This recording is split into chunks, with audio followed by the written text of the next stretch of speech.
এদেরকে দেশের মানুষ চিনতে তো কোনো ভুল করতেছে না। এই যে যারা নিজেদেরকে কি বলতেছে সমন্বয়ক, বৈষ্ণবদের ছাত্র আন্দোলনের সমন্বয়ক যারা বলতেছে, এদেরকে তো এখন মানুষ আর ঘৃণা করতে শুরু করতে বল আমি বলি, কিন্তু আসলে মানুষ অনেক ঘৃণা করে ফেলছে। এবং এদের কোনো কথা, এদেরকে দেখলে এদের এখন পুলিশ নিয়ে চলতে হয়, এদের এখন 3 কোটি টাকার গাড়িতে চলতে হয়, এদের এখন বিমানে বা হেলিকপ্টারে চলতে হয়। মানুষের সঙ্গে এদের কোনো সংযোগ নেই। সকাল বিকাল রাত্র দুপুর এদের পোশাক বদলাইতে হয়, চেহারা সুন্দর করতে হয়, পালিশ করতে হয়। আমি তাই বলতে চাই, এদেরকে তো মানুষ চিনে ফেলছে। ইউনূস সাহেব তো এদের উপরে সাংঘাতিক নির্ভর করতেছেন কেন, আমি তো বুঝলাম না। ডক্টর মোহাম্মদ ইউনূস, আপনি কি ভুল করতেছেন? 85 বছর বয়সে আপনি তো বাঙালি মুসলমানের সন্তান, নোবেল এনে দিয়ে আমাদেরকে গৌরবান্বিত করেছিলেন। আমি মনে করি ইউনূস সাহেবকে নতুন ভাবে চিন্তা করা উচিত এবং দ্রুত এই দেশে একটা সঠিক নিরপেক্ষ নির্বাচন, তত্ত্বাবধায়ক সরকার নির্বাচন দিয়ে জনগণের প্রতিনিধিদের কাছে ক্ষমতা হস্তান্তর করা উচিত। জনগণের প্রতিনিধিরা বুঝবে এই দেশের সংস্কার কি হবে, সংবিধান কি হবে, এই দেশ কিভাবে চলবে। আজকে 5.5 মাস পরে এসে বা 5 মাস পরে এসে আমার কাছে মনে হচ্ছে যে আমি 5ই আগস্টের ব্যাপারটাকে যেভাবে দেখেছিলাম, আসল ব্যাপারটা সেটা নয়। আসল ব্যাপারটা যেন বাংলাদেশ একটা ভিন্ন একটা করিডোরে গিয়ে ঢুকছে। সেই করিডোরটা বাংলাদেশের করিডোর, মুক্তিযুদ্ধের করিডোর না। সেই পথ মুক্তিযুদ্ধের পথ না। আমার কাছে কেন জানি মনে হচ্ছে, আমি ভুল হলে নিজেকে খুব খুব সুখী মনে করব। আমি আমি খুব আনন্দ যদি আমি ভুল হই, কিন্তু আমার ভুল হওয়ার যেন স্কোপ কম। কারণ 5ই আগস্টের পরে আমি যেটা আশা করেছিলাম, দেশ যেদিকে যাওয়ার কথা ছিল, হ্যাঁ ঠিক আছে 1-2 বছর তারা চালাবে তত্ত্বাবধায়ক সরকার বা অন্তর্বর্তীকালীন সরকার, এই ব্যাপারে আমার কোনো কথা ছিল না। আমি প্রথম দিন থেকে তাদেরকে সাপোর্ট করেছি, সরকারকেও সাপোর্ট করেছি, ছাত্র নেতৃবৃন্দকেও সাপোর্ট করেছি। কিন্তু তারপরে আমি তাদের মধ্যে চলার পথে, তাদের কথায়, তাদের আচরণে, তাদের কর্মে আমি যা পাচ্ছি সেটা আমার পাওয়ার কথা ছিল না, বা সেটা আমি এক্সপেক্টও করি নাই। এখন যেন মনে হচ্ছে বাংলাদেশ 71 মুক্তিযুদ্ধের বাইরে মানে যাবে বা যাচ্ছে বা যাওয়ার জন্য তারা চেষ্টা করছে। 71কে তারা ছোট করতে চায়, 71কে তারা বলতে গেলে বাদ দিয়ে দিতে চায়, ইতিহাসের মৃত জিনিস হিসেবে তারা উপস্থাপন করতে চায়। এটা আমার কাছে মনে হচ্ছে, না হলেই ভালো হইতো। কিছুদিন যাবত এই ফাইটটা আমরা করছি। গত 3 দিন আগে 9 তারিখে আমরা বিএনপির মুক্তিযোদ্ধা দলের একটা মিটিং করেছি প্রেস ক্লাবে, যেখানে হাজারের শেষ প্রাঙ্গণে এসে বলে গেছে, শেষ প্রান্তে এসে বলে গেছে বাংলাদেশে যদি থাকতে হয় মুক্তিযুদ্ধ থাকতে হবে। এই জায়গা থেকে যেন দেশটা সরে যাওয়ার একটা চক্রান্ত চলছে। 1, 2 হলো আমার কাছে মনে হচ্ছে যাদের এই ধরনের লোকজনকে দিয়ে একটা অন্তর্বর্তীকালীন সরকার করবে, যাদের কোনো চরিত্র এখন আর চিনতে পারতেছে না, এদের যোগ্যতা নিয়ে আমার এখন বারবার প্রশ্ন উঠছে যে একটা দেশ চালানোর জন্য মন্ত্রিসভা বা মন্ত্রী পরিষদ চালানোর কোন ধরনের অভিজ্ঞতা বা যোগ্যতা তাদের আছে কিনা। এই প্রশ্নটা আমার না, শুধু সারা দেশের মানুষের উঠছে। দেশ যেন চলছে না, কে এই দেশের মূল নেতৃত্ব, কোথা থেকে দেশ চলছে, কে দেশ পরিচালনা করছে, কারা করছে, বিপদে পড়লে কোথায় যেতে হবে, এই যে একটা অনিশ্চিত এবং হতাশাব্যঞ্জক অবস্থা, সেই অবস্থাটাই দেশে চলছে। আমরা মনে করি জিনিসগুলো আস্তে আস্তে সামনে আসছে এবং তারা খুব বুদ্ধিমত্তা সহকারে যারা পিছন থেকে কাজটা করছে, অন্ধকারের শক্তি যারা করছে কাজটা, তারা খুব এটাকে খুব বুদ্ধিমত্তার সঙ্গে সামনে আনছে। আমার কাছে তাই মনে হচ্ছে। কাজে বুঝতে একটু সময় লাগতেছে, কিন্তু বুঝতে পারবো না তা না। হ্যাঁ, এটাই আপনি ঠিক বলেছেন, তাদের তো এই কাজ করার কথা না। মুক্তিযুদ্ধ কি, 72-এর সংবিধান কি, ছুঁড়ে ফেলে দিব, কবর দিয়ে দিব, এইসব কথা বলার তো তাদের কোনো প্রয়োজন নাই, দরকার নাই। তারা তো আসছে এই দেশে একটা অন্তর্বর্তীকালীন সরকার হিসাবে। অন্তর্বর্তীকালীন সংস্কার তারা বলতেছে আমরা সংস্কার করব, ওইটাও দেখতেছি কি সংস্কার করবে। আমার কাছে খুব পিকুটার মনে হচ্ছে এখন। আমি নিজেকে এখন খুব দুর্ভাগ্য মনে করতেছি যে বাংলাদেশের কিছুই কেন আমি বুঝতে পারি কোথায় এটা কি করছে। এরা সংস্কারের নামে কি অনন্তকাল ক্ষমতায় থাকতে চায়। সংস্কার তো আমি মনে করি ওই আমরা যেদিন পাহাড়ের গোড়ায় ছিল মানুষ, সেখান থেকে ধরে অনন্তকাল কিয়ামত পর্যন্ত সংস্কার তো থামবে না। তো এই সংস্কারকে তারা কিয়ামত পর্যন্ত বাংলাদেশের ক্ষমতায় থাকতে চায়। এই যে নবীন আত্মা, আমরা আজকে এটি বললাম, এই যে নবীন আত্মার একটা সন্নিবেশ ঘটেছে এই মন্ত্রিসভা বর্গ বা উপদেষ্টা পরিবর্তন।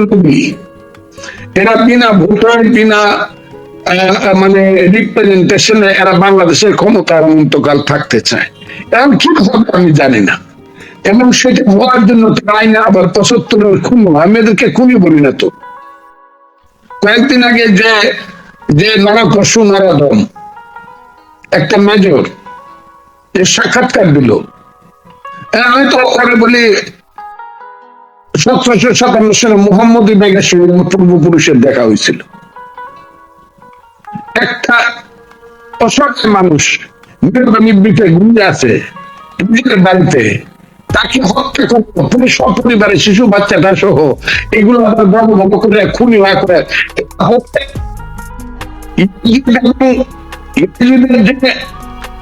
খুনি ছিল। ইমাম হোসেনকে যে খুন করেছিল সেই খুনি, তার নাম শেওয়াল। হয় শেওয়ালের বংশধর, তা না হলে আধুনিক জগতে ১৭৫৭ সালে মুহাম্মদী বেগের বংশধর। এদের কথা শুনতে হবে, এদের কথা শুনে আবার হাততালি দিতে হবে, আবার তাদের কথা শুনলে মন্তব্য করতে হবে। এরা তো এই পৃথিবী কে অন্ধকার করছে। এরা নর পশু নরদম এবং পৃথিবীর সবচেয়ে যৌন প্রকৃতির যা আছে এটার সন্তান হলো এরা। এইসব প্রশ্নের উত্তর দিতে চাই না, এরা কেন সামনে আসছে। এই কারণে আমি মনে করি ইউনূস সাহেবকে এখন জানা দরকার বা জিজ্ঞাসা করা দরকার। আপনাকে তো আমি ফজলুর রহমান বলেছিলাম 10টা প্রধানমন্ত্রীর উপরে আপনি বাংলার শ্রেষ্ঠ সন্তান। ১০০ বছর আগে অথবা পরে আপনার মতো বাংলার সন্তান আসতে পারে কিনা আমার বিশ্বাস নাই। আপনি বাংলার শ্রেষ্ঠ সন্তান।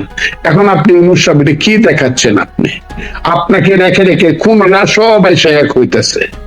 এই দেশে মুক্তিযুদ্ধকে ছুড়ে ফেলার জন্য সমস্ত রাজাকার আলবদররা এক হইতেছে, তারা বুক ফোলায় কথা বলতেছে। এই দেশটা সৃষ্টি করার জন্য তো আমরা ৩০ লাখ লোক জীবন দেয় নাই। কাজে আজকে আমি আপনাকে বলতেছি এই যে চক্রান্ত হচ্ছে, এই কারণে আমি বলছি আমি আর এখন নিজেকে বুঝতেছি না এর বাইরে আর কোন পথ আছে। কারণ আমি আজকে যেমন ইমাম সাহেব, ওনাকে আমি ১০০ বার শ্রদ্ধা করি, কিন্তু বাংলাদেশের মানুষ বলতে বুঝে কিছু বৈষম্য বিরোধী ছাত্র আন্দোলনের কিছু ছেলে পেলেরে বুঝে। এরাই বাংলাদেশ, এরাই বাংলাদেশের মতন করে তৈরি করবে। এরাই নেতা উনি। তারপর ১৮ কোটি মানুষের কি হবে? এরা কারা? এদেরকে তো চিনে ফেললাম গত 5 মাসে। এদেরকে দেশের মানুষ চিনতে তো কোনো ভুল করতেছে না। এই যে যারা নিজেদেরকে কি বলতেছে সমন্বয়ক, ছাত্র আন্দোলনের সমন্বয়ক যারা বলতেছে, এদেরকে তো এখন মানুষ আর ঘৃণা করতে শুরু করতে আমি বলি, কিন্তু আসলে মানুষ অনেক ঘৃণা করে ফেলছে। এবং এদের কোনো কথা, এদেরকে দেখলে এদের এখন পুলিশ নিয়ে চলতে হয়, এদের এখন ৩ কোটি টাকার গাড়িতে চলতে হয়, এদের এখন বিমানে বা হেলিকপ্টারে চলতে হয়। মানুষের সঙ্গে এদের কোনো সংযোগ নেই। সকাল বিকাল রাত্র দুপুর এদের পোশাক বদলাইতে হয়, চেহারা সুন্দর করতে হয়, পালিশ করতে হয়। আমি তাই বলতে চাই, এদেরকে তো মানুষ চিনে ফেলছে। ইউনূস সাহেব তো এদের উপরে সাংঘাতিক নির্ভর করতেছেন কেন? আমি তো বুঝলাম না। ডক্টর মোহাম্মদ ইউনূস, আপনি কি ভুল করতেছেন? ৮৫ বছর বয়সে আপনি তো বাঙালি মুসলমানের সন্তান, নোবেল এনে দিয়ে আমাদেরকে গৌরবান্বিত করেছিলেন। আমি মনে করি ইউনূস সাহেবকে নতুন ভাবে চিন্তা করা উচিত এবং দ্রুত এই দেশে একটা সঠিক নিরপেক্ষ তত্ত্বাবধায়ক সরকার নির্বাচন দিয়ে জনগণের প্রতিনিধিদের কাছে ক্ষমতা হস্তান্তর করা উচিত। জনগণের প্রতিনিধিরা বুঝবে এই দেশের সংস্কার কি হবে, সংবিধান কি হবে, এই দেশ কিভাবে চলবে। এখন তো স্থানীয় সরকার ইলেকশন একটা বাহানা। এই পাহারার মাধ্যমে তারা ক্ষমতাকে দীর্ঘস্থায়ী করতে চায় এবং ক্ষমতাকে দীর্ঘস্থায়ী করে এই দেশে তারা তাদের কুৎসিত যে ফিলোসফি এখন তাদের সামনে নিয়ে আসতে চায় সেটাকে প্রতিষ্ঠিত করতে চায়। আমরা দেখতেছি তারা তো আমি তো বুঝলাম আমার কাছে অনেক লাগে এসব ছেলে পেলে যাদের বাড়ি দেখি ঘর দেখি আমার কাছে সব ইতিহাস কিন্তু আইসা গেছে, ঘর আছে দুয়ার নাই। এই নাই এই কথা কয়েকদিন আগে প্রাইভেট পড়াতে চলছে, কয়েকদিন আগে মানুষ কি করে ছাত্রলীগের দুই কেন্দ্র থেকে ছাত্রলীগের প্রেসিডেন্টের কাছ থেকে 2 টাকা নিয়ে ভাত খাইছে। সেসব ছেলে পেলে এখন যা শুনি আমার বলি না, সবাই বলতে ইউটিউব আসে কোটি কোটি কোটি কোটি টাকার মালিক হয়ে গেছে এবং তার লাখ লাখ টাকা মানুষকে দাম দেয়, লাখ লাখ টাকা প্রতিদিন, একসাথে 2 লাখ 5 লাখ 7 লাখ। এই যে অবস্থাটা শুনছি আমি তো বুঝতেছি না কি সমস্ত কাজটা করাচ্ছে, জাতির সঙ্গে বক্তৃতাটা সবসময় আমার কানে বাজে মিটিউকুলাস।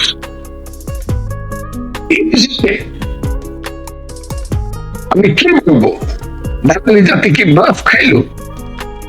বাঙালি জাতি কি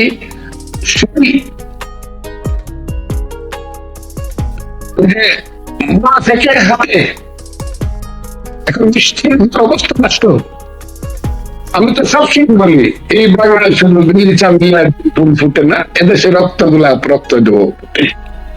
আমি সবসময় কথাটা বলি, কিন্তু এদেশ কাউকে ছাড়বে অন্যায় করলে দিন রাখতে পারে।